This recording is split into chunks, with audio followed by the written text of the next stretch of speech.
KRVN Conversation. We are here with U.S. Senate candidate Dan Osborn. How are you today, sir?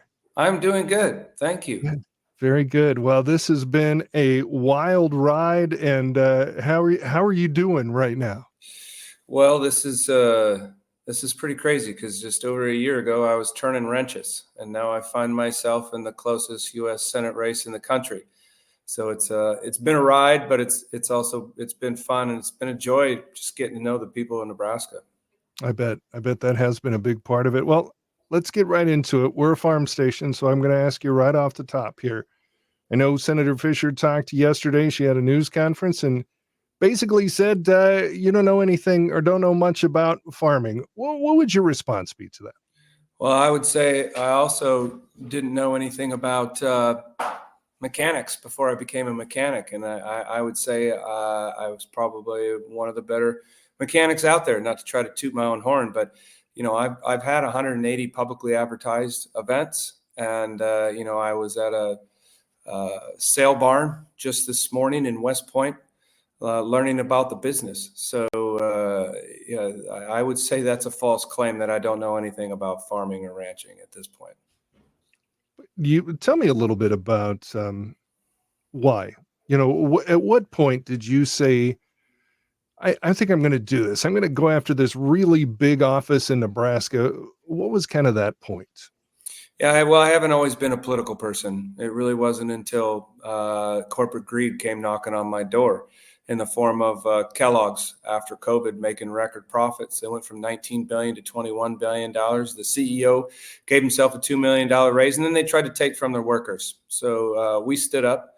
I led a strike against Kellogg's, and we won that strike after 77 days, and it made me feel good at what we were able to accomplish. We preserved 1,500 jobs around the country.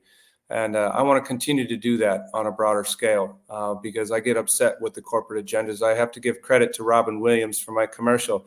And he said, our politicians should be wearing NASCAR jackets with patches of their sponsors so we know how they're going to vote. And, but we're being different. We're not taking corporate money.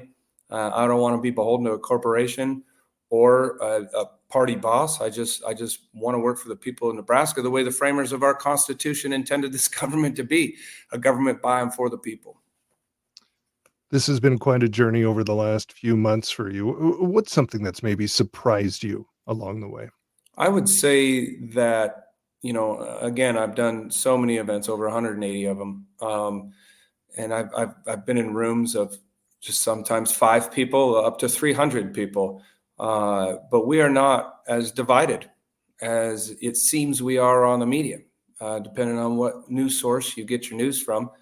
When we just focus and talk about issues together and resolutions, and finding the problems and resolutions and root causes, and we start talking about that as a community and as people, as Nebraskans, we agree on over 90% of things. So it's given me hope because, and I know it's true because I got, you drive around Nebraska, I've got Osborn signs next to Trump signs, and I've got Osborn signs next to Harris signs. So if nothing else, at the end of this, at least I brought a few neighbors together. That's something they can agree on.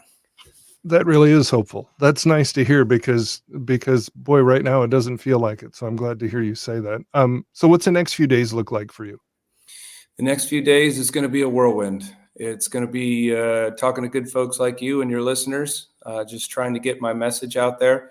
Because I think once people hear my message, which, the broad strokes of this campaign is just really campaign finance reform, getting this money and corporations out of our politics because they have so much influence on our elections.